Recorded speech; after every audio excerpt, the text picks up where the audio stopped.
Well, let's do this. You know what? Maybe like some musical albums or a Van Gogh painting as it came out, some of this stuff is just underappreciated as it's released. Maybe the true genius of some of these recipes will be seen years down the road on the back end. For example, like the hot dog Lincoln Log Tower. Or perhaps the potato chip omelet boiled inside of the potato chip bag itself. Enough is enough!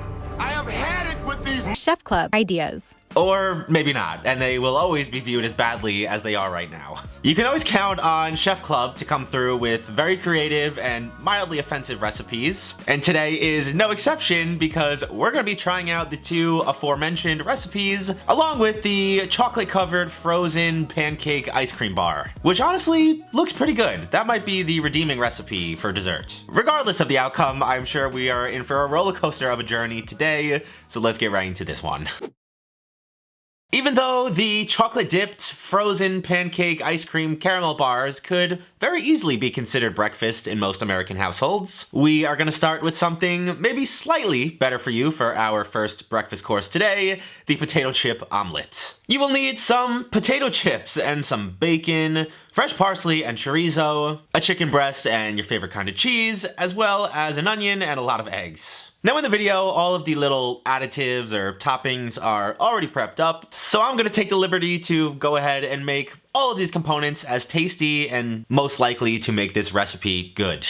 I'm gonna get some bacon bits extra crispy and then save some of that bacon fat to cook our onions in and get those nice and dark and caramelized. I'm gonna bake off the chicken as I would for a Joshua Crunch wrap over a bed of herbs and citrus, plenty of salt, pepper, and olive oil. Cook off little pinches of the chorizo in a cast iron pan to get them nice and crispy. And then of course just chop up the cheese and the herbs however you would like to.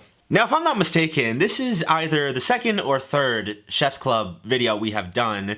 The giant brick of bacon-wrapped cheese comes to mind. That was a absolute goddamn mess, if you don't remember. And like I said in that video, for the most part, Chefclub is the food version of 5-minute crafts. There is no way they believe that any percentage of their audience actually remakes this stuff. Recently, they've gotten a little bit better, maybe, but still, for the most part, every time I see their name, it's just absurdity. At least I can say that I am always in for a new experience when trying to remake some of these recipes. Like, how long are you supposed to poach a 6-egg omelet in a polypropylene chip bag? According to the video, just 15 minutes. So I got my eggs in the bag with all my other toppings. I dunked them down into the boiling water, flipping them over every couple minutes.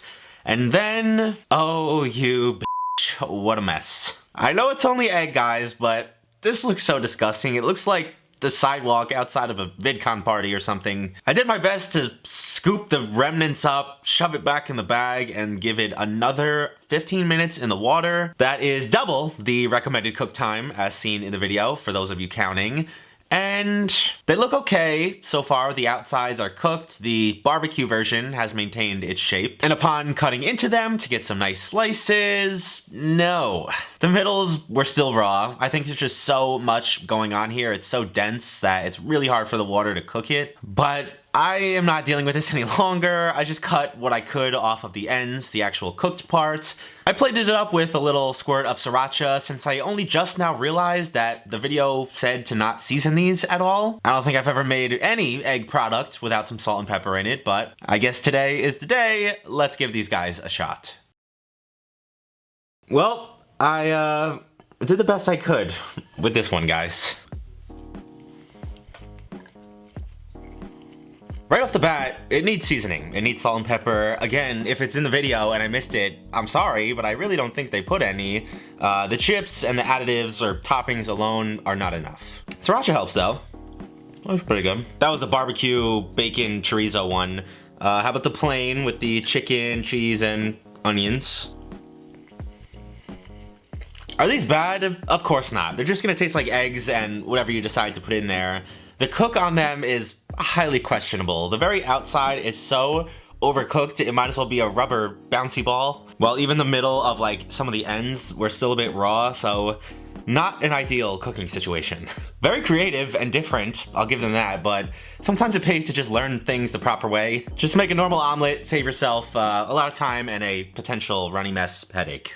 For our second course today, it's gotta be one that's up there in the Internet Hall of Fame. It is the infamous French fry and hot dog Lincoln Log Tower. You will need not one pack of hot dogs, but many of them. And some salt and pepper, some vegetable oil and some kosher salt, curry powder and cayenne pepper, and a whole bunch of Yukon Gold potatoes. I got started with the French fries just to be able to feel normal for a couple more minutes. Normally I would just keep the skins on these and then double bake them to get them nice and crisp. But for this application, I skinned them all, I cut them down to about a 1/2 inch widths. I dunked them in and out of some hot water just to start the cooking process and to prevent them from turning brown. Since in the video it says pre-cooked potatoes, and that's probably just a cover because you are not gonna get any color on any potato in a 350-degree oven in 10 minutes. It's just not gonna happen. I don't know what's up with these guys and their cooking times, but I think they just had the editor guess. And I don't know how you guys got to spend your Wednesday evenings this week, but I spent over an hour of mine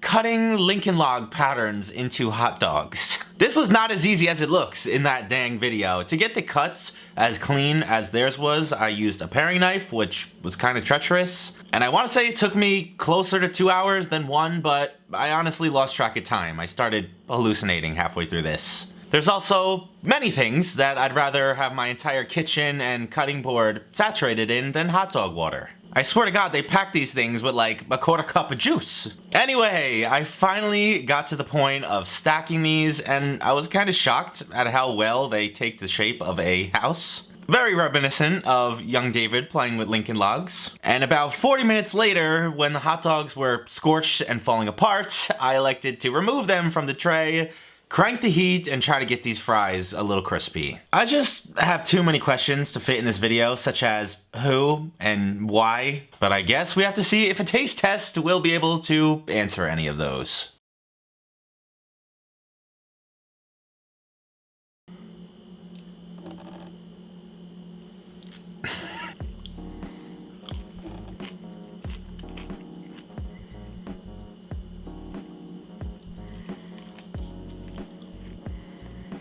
I just don't get it.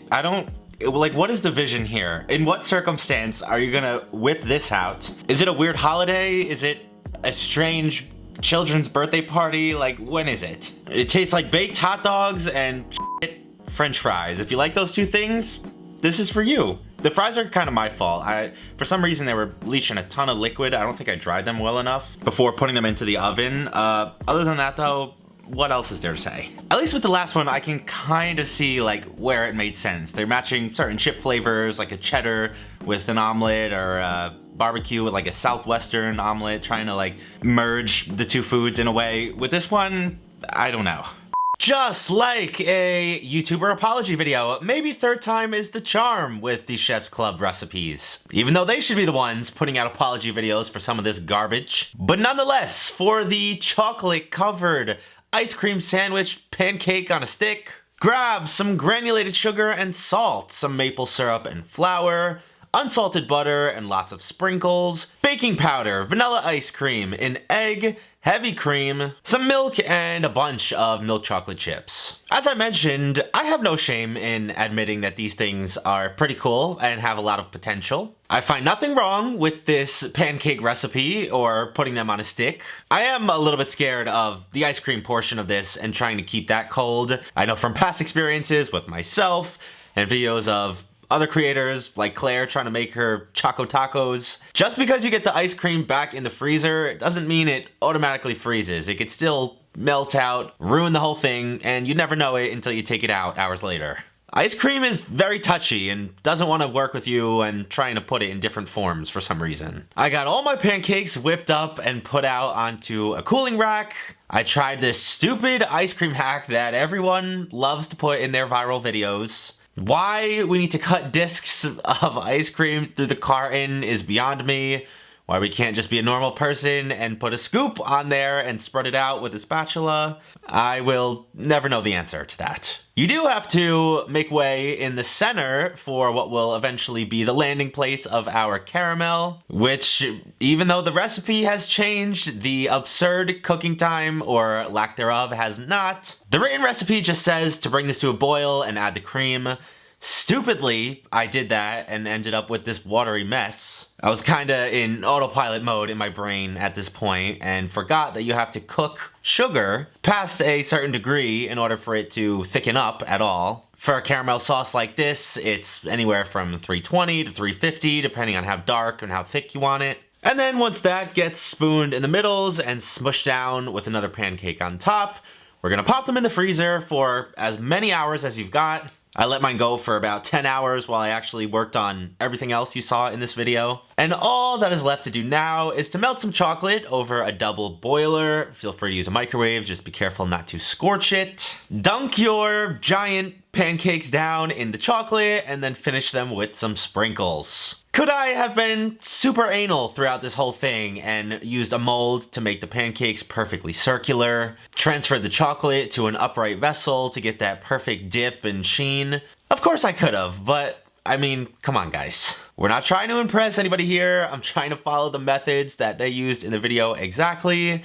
And also, I just didn't feel like it, so leave me alone. And finally, after quite a long day, it is time to try our final course. It really does look like a little kid made these at like a sleepover or something.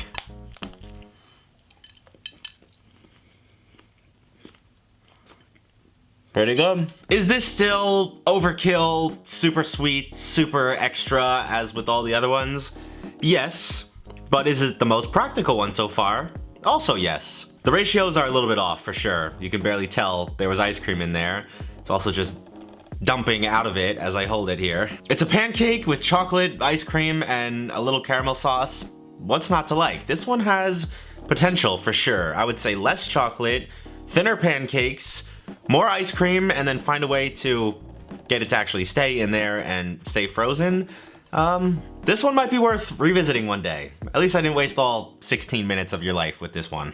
I hope you guys enjoyed this one. If you did, leave me a big old like. Let me know down in the comments what you'd like to see me make next week. Check out my Patreon if you haven't yet. That's down in the description. Follow me on Instagram and Twitter if you have not already. Other than that, have a fantastic weekend, and I will see you right back here next time. Peace!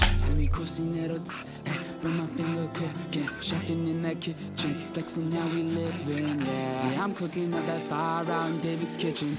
They were calling me a lie, nah, they be wishing that they could have seen the fire out in David's kitchen. Yeah, we cooking up that rah-rah, yeah, yeah. Now we eating all the fries out in David's kitchen. Yeah, we living super size, yeah.